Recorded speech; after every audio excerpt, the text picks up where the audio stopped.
If you're an author or plan to be one, get excited because this podcast is for you. Book Marketing Mentors is the only podcast dedicated to helping you successfully market and sell your book. If you're ready for empowering conversations with successful marketing mavens, then grab a coffee or tea and listen in to your host, international best-selling author Susan Friedman. Welcome to Book Marketing Mentors, the weekly podcast where you learn proven strategies, tools, ideas, and tips from the masters. Every week, I introduce you to a marketing master who will share their expertise to help you market and sell more books. Today, my special guest is Mark Mears. Mark is a keynote speaker, consultant, visionary business leader, and an Aviva Publishing #1 best-selling author of the book, The Purposeful Growth Revolution, 4 Ways to Grow from a Leader to Legacy Builder. Mark is a business leader with a significant track record building shareholder value. He's driven innovation and profitable growth among world-class high-profile brands such as PepsiCo, Pizza Hut, McDonald's, Frito-Lay, JCPenney, NBC Universal, and the Cheesecake Factory. Today, Mark serves as a Chief Growth Officer for Leaf Growth Ventures, LLC, a consulting firm helping individuals, teams, and organizations find purpose in fulfilling their growth potential while making a positive, lasting difference in the world. Mark, it's a true pleasure to welcome you to the show, and thank you for being this week's guest expert and mentor. Thanks, Susan. I really appreciate it. Looking forward to it. So, Mark, it's always a treat to be able to interview one of my Aviva Publishing authors. You guys are very special to me. Mark, you and your book were recently featured in Malta's CEO Business Magazine, where it talks about your book being not only just another business book, but rather one that's designed to inspire a movement. That's something we've not really talked about very much on this program, the idea of a movement. Let's talk about this idea of writing a book that inspires a movement. Let's start with, what was your purpose for doing this? Purpose is a great word because the book's titled The Purposeful Growth Revolution. It really kind of harkens back to a purpose statement that I wrote as I was putting together my own personal brand a few years back. And it is, I don't want to just make money and retire. I want to make a difference and inspire. And that means making a difference in the lives of others and inspiring them to want to do likewise. And that's really what it's all about. When you talk about a movement, I call it a revolution. And it is about making a positive, lasting difference in the world by helping individuals, teams, and organizations find purpose and fulfilling their true growth potential.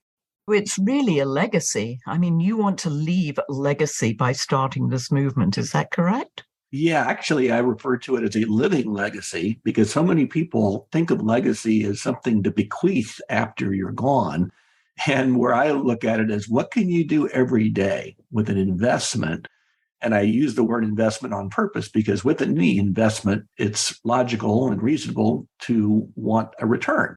So you think about leaving a living legacy is, how do you invest your time and how do you invest your talents or special gifts or superpowers or maybe your treasures, also your triumphs and travails, which I look at as our experiences, the good, the bad, and the ugly. And how do you package that in a way that can enrich the lives of somebody else and inspire them to want to do likewise in what I call paying it backward?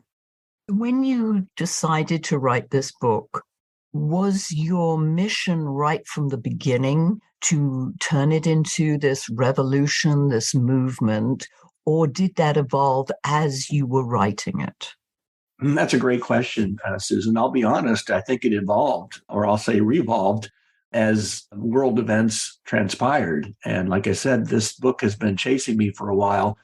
The original idea kind of morphed into now a bigger idea to try to create a movement behind this idea of purposeful growth. I think COVID really was the inspiration, if you will, behind why it's more important now than ever before that people understand that just to grow is one thing, but to grow into your purpose is much more fulfilling. And if you can do that not only in your life, but in your work. That's where my thesis is tied to making sure that you feel purposeful even while you're working, and not that as adults, we have a third of our life we're at work, or a third we're sleeping, and a third we're awake and not. It should be more fulfilling in your work. And that's really what I want to get across. And in doing so, our businesses can make the world better and not just be a place where we punch in, punch out, get paid every other week and get benefits and then live our lives outside of work, but indeed feel a sense of fulfillment and purpose while at work. Yes. And I think that's so key these days, that people want to feel that their life is fulfilling some kind of purpose, and you're helping them do that. Now, a book that's written and now produced, published to create a movement, to inspire a movement or a revolution. How do you go about marketing that, Mark? Well, I think that you start with building a case and using facts. In my case, and it's different for every one of your listeners, it was looking at recent research from the Sloan School of Management at MIT, who interviewed 34 million people who left the workforce during COVID and asked them a simple question: why? The number one answer, by over 10 times more than the second recorded answer, was toxic culture. There were people that were tired of just punching a clock or working in an environment that was less than fulfilling or less than purposeful, or maybe even worse, something they just dreaded. And I think COVID gave everybody a timeout, if you will, to really deeply reflect on not only what, but who matters most in our lives. Whether we got COVID ourselves, or a family member or someone close to us may have been hospitalized, or worse yet, maybe died as a result of it. I think the isolation, the fear, the unknown really gave us that time to reflect. And so now, as we're kind of moving into this new world of work post-COVID, and even though COVID's still with us, it certainly isn't the scourge that it was. We're not just snapping back to normal. We have hybrid work environments now. I don't think that's going to go back to being, on-premise full-time. And so now we have to navigate this new world of work. So having facts behind you, understanding what the challenges are that you feel your message can help solve. And again, for me, it'll be different than it will be for someone who, let's say, is a daycare professional and really wants to revolutionize that profession, or someone else who's in a different vocation.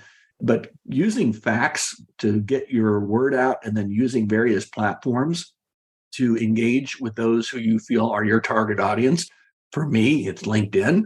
I created a LinkedIn newsletter. I've got a website that provides people with an opportunity of how they can grow with me in one of four areas: the book itself, speaking, keynote speeches and others, workshops and things of that nature, consulting for businesses, and also an e-learning platform that I'm putting together for individuals. So I think there's a variety of different ways that we can create a movement depending on the substance of what, and our thesis of what we're trying to communicate, and the difference that we're trying to make in the lives of others. What I really like about what you're saying, Mark, is that what you've done with your book and what you're doing with it, I mean, it isn't a finished piece in terms of the repurposing. You're repurposing it in your newsletter, your e-learning platform. I believe you also have an assessment that you created for people to take when they come to your website. All of these are allowing you to make it more than just, as we say, a book. Right. It's giving life to all of this, which, as you're doing this revolution, this movement, this legacy builder. I love the title, the 4 ways to grow from leader to legacy builder. I mean, that in and of itself sort of starts, it's visceral. I just feel it in my body, just saying those words. Well, everybody wants to be a better leader, Susan. Yes. Think about, it's a multi-billion-dollar industry, from books to webinars, seminars, trainings, blogs, vlogs, newsletters, you name it. Everyone's signing up to want to learn how to be a better leader. And that's great. We should. And the reason I know there's such interest is if you Google the word leader or leadership, you'll get 1.7 billion with a B hits. If we all want to be a better leader, is that all there is? I don't believe so. And that's where I believe becoming a legacy builder is really what will make your life more fulfilling by leaving a positive, lasting, and living legacy behind, which is why I call it paying it backward, helping others along their growth journey so they'll be inspired to do likewise. And so that is really the thesis behind the book. You're going to pick up a ton of tips and hacks and tricks and all sorts of things that I've learned over the years that are going to help make you a better leader. But what I'm most proud of are ways that I hope to inspire you to become more of a living legacy builder. Which, again, I mean, is just touches on those heartstrings for someone who has invested their life in a business, especially, the owners of those businesses, that they want to see it continue, and maybe a family member doesn't want to take it on, and so they sell it to somebody else. But there is this legacy that's built in. Let's talk about this idea of growing the movement.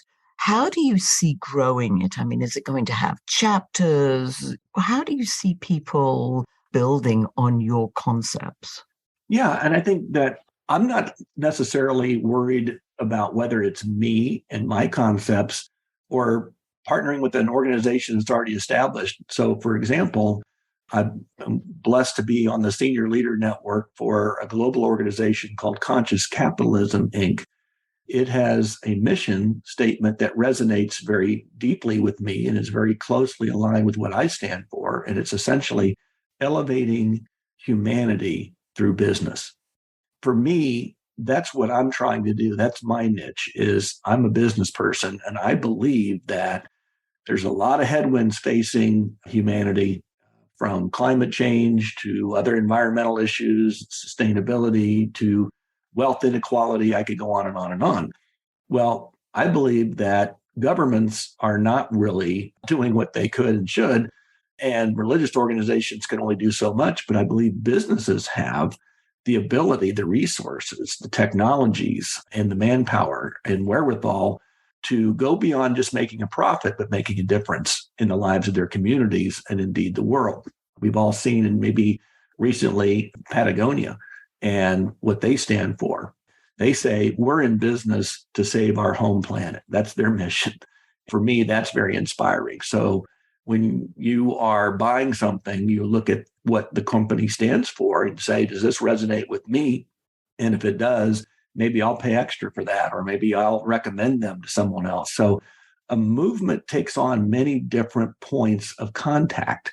And some you can drive personally, but others you have to latch on to existing organizations who have maybe more resources and a bigger microphone. But it really starts with an uprising of the people. When I think about the word revolution, it has three meanings that I found in the dictionary: an uprising of the people. And I think the people have spoken. I just mentioned 34 million people said, we're fed up. We're not going to take it anymore. And we want a new definition in this world of work that's more fulfilling. And then it's also a dramatic change in the status quo. That's something that we're seeing again with the notion of hybrid workplaces, people wanting, to fit into this gig economy and have more flexibility and more freedom. And then the final one is an object encircling another. And that's this idea of purposeful growth, which for me, everything revolves around purposeful growth. And it's different for all of us. Yeah. There's a couple of things that you said that I want to hone in on. And one is the fact that you have sought out companies and are seeking out companies, because obviously this is continuing, who you resonate with their message and they resonate with your message. Yes, it's not all companies, because obviously you can't go after all companies. And also the fact that we spend more time at work than we do with our families and, as you mentioned, religious environments. So yes, I mean, work plays such an important role in, most people's lives these days. Yes, this whole idea of resonating with the right kind of people who want to do what you are talking about here, and this whole idea of this purposeful living. And you mentioned Patagonia, for instance, having the mission statement that it does. And what came to mind too was, for instance, the Paul Newman, when he started his business, when he Yeah. gave, I believe, 100% of the profits of his products. Those have gone gangbusters over the years. I don't know how many years it's been out now, but, Yeah. and I always look for that label because I know that they're doing good in the world. So yes, we do. We don't mind sometimes paying a little bit more. I mean, Patagonia is not cheap, as we, those people Yeah. who've ever looked to purchase a piece of Outdoor garment wear. from them, Exactly. the outerwear from them. And it was so funny because I was actually just in Patagonia in South America. Every shop has got Patagonia this, Patagonia that. And I'm thinking, oh my goodness, Patagonia is everywhere. Well, of course, it's because we're in Patagonia. They got Patagonia beer, but it has nothing to do with the company Patagonia. So, yeah, that was just amusing when I suddenly realized, oh my goodness, but it had been in my brain, just the name Patagonia and what it stood for. And Well, so, I think we can all conjure up brands and experiences that we yeah. would say, I feel better by patronizing that brand or buying Mm-hmm. this, and to the point where I might then take it to the highest form of marketing is word of mouth, right? Where you say, I vouch for this. So today we have ratings. I mean, who wouldn't now, if you're buying an appliance or anything, go to look at the review and see what people are saying about it, right? So I think it's all about building trust. And when you're creating a movement and when you're trying to make a difference, you're trying to build trust in people that you're standing on facts, it matters in their life, and they are just looking for someone to follow to do something that they would love to do themselves. And that's also a very interesting point, too, that we are looking for leaders. There are people who will be followers and will be the worker bees in this environment because we can't all be leaders. But, Yeah, no, absolutely. And that's what I mentioned a few minutes ago. Everyone's looking to become a better leader, but at some point, you got to just lead. And then if you do, enough people will go, I had the same feeling. I was looking for someone who could maybe, teach me this or help guide me through that. This is something that I believe in too, and I want to follow it. That's how movements are created. Someone has to mhm. start it, and then others have to come alongside and play their role, whatever that role may be. In this case, it's you looking at this from the, I don't know, 6,000 feet view. What do you see? I mean, how this would evolve in your universe?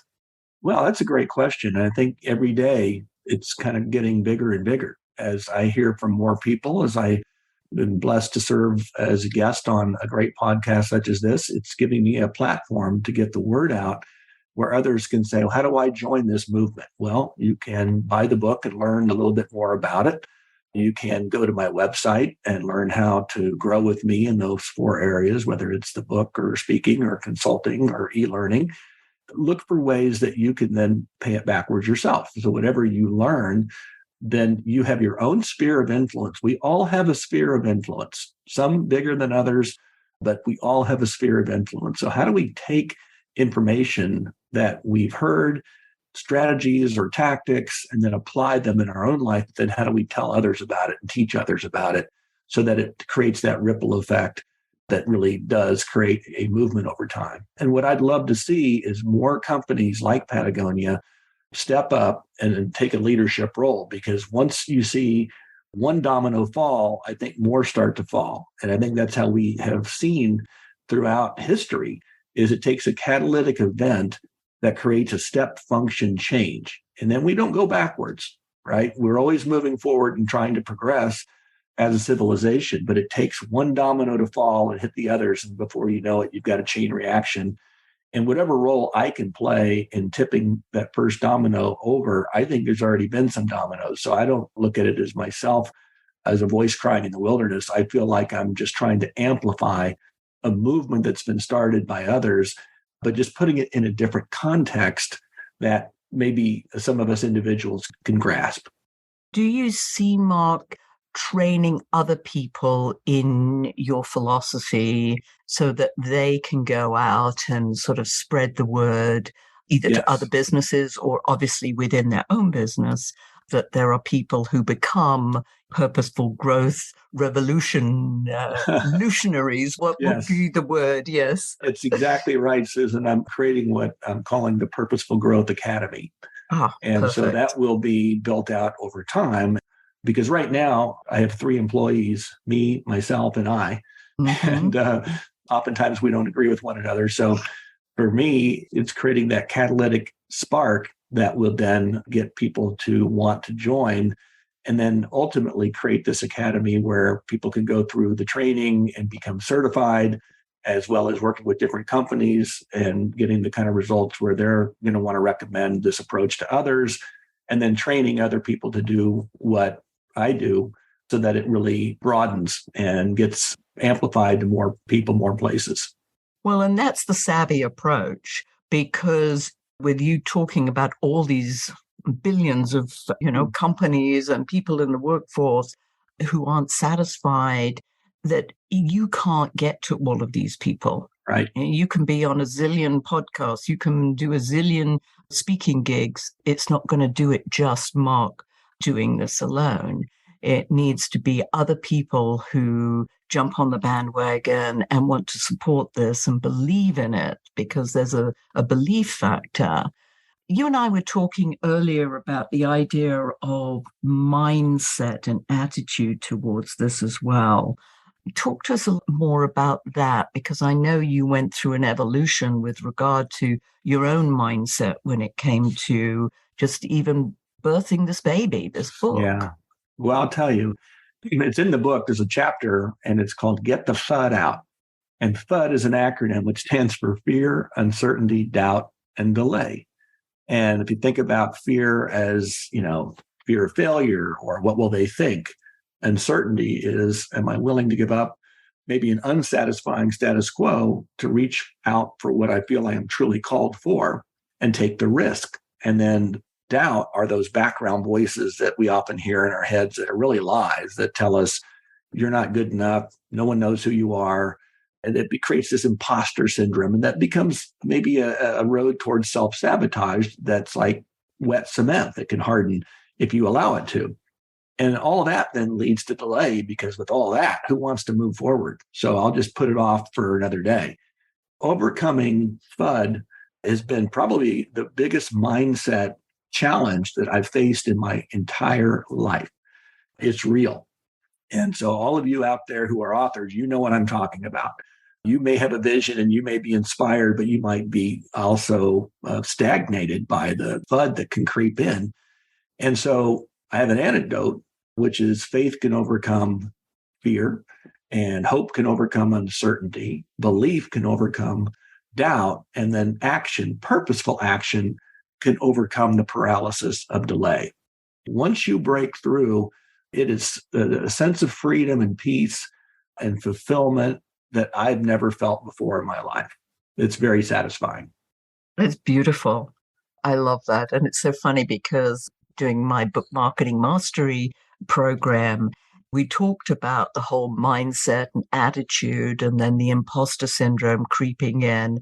And so I'm going to go back to my participants and share this FUD with them, because I think it's beautiful. Well, thank And you. every author goes through it. You're right. And if you don't go through it writing it, once you want to put it out in the marketplace, you start second guessing yourself. Well, is this good enough? Will people like it? Will people buy it? Will people read it? Will they judge me? Yes. All this nonsense that goes on in your head, this inner voice that really can stop you in your tracks, as you rightly say, and you start doubting yourself. Well, why did I do this? I've invested all this time, energy, money, blood, sweat, and tears. Yeah. And what? And then you delay it because you're like, well, maybe tomorrow. Somehow tomorrow never seems to come. So, Mark, this is all fabulous. Can you tell our listeners more about how they can find out more about the book, about you, and if they want to jump on the bandwagon and help with this legacy building, how can they do that? Yeah, I think that you mentioned my self-assessment tool. It's a Purposeful Growth self-assessment, and I think it's a great place to start. And you go to my website, which is markamears.com, and that will kind of give you an overview of who I am, where I've come from, what I stand for, and then there are 4 ways to grow with me. I'm a growth junkie, and so I believe in learning about growth in all of its forms, and you can see how the book can answer a few questions that you have about your own personal and professional growth and position you for a successful life and leaving a living legacy for the benefit of others. You can look at ways to hire me as a speaker and then consulting for your business, as well as when I get the Purposeful Growth Academy built out, be able to take some master classes to get you started. All that can be found on my website. And then if you're so inclined that you want to hit me up on LinkedIn, you can do so as well. I put out a monthly newsletter, and then I post a lot of content that I think you'll find enriching, and it all supports this notion of a purposeful growth revolution and allows you to then share that information, again, to your own sphere of influence, and then be motivated to help support this idea of purposeful growth and in all of its forms. Beautiful.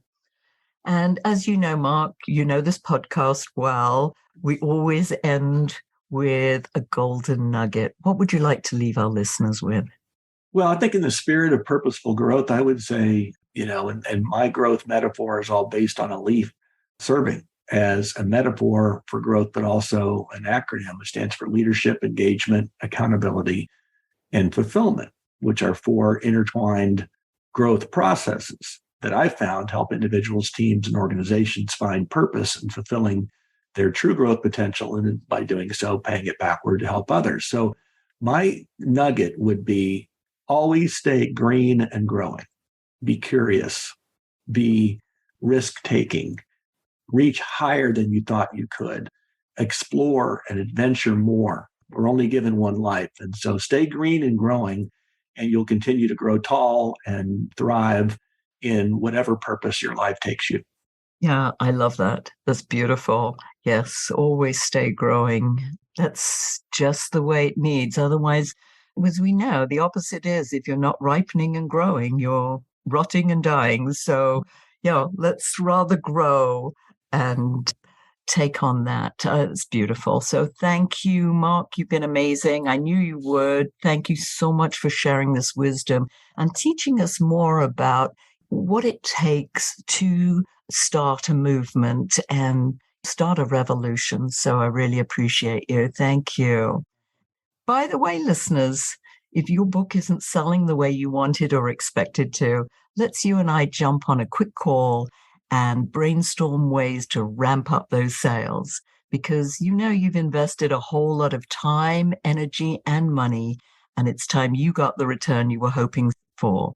So go to brainstormwithsusan.com to schedule your free call. In the meantime, I hope this powerful interview sparks some ideas you can use to sell more books. So until next week, here's wishing you much book and author marketing success.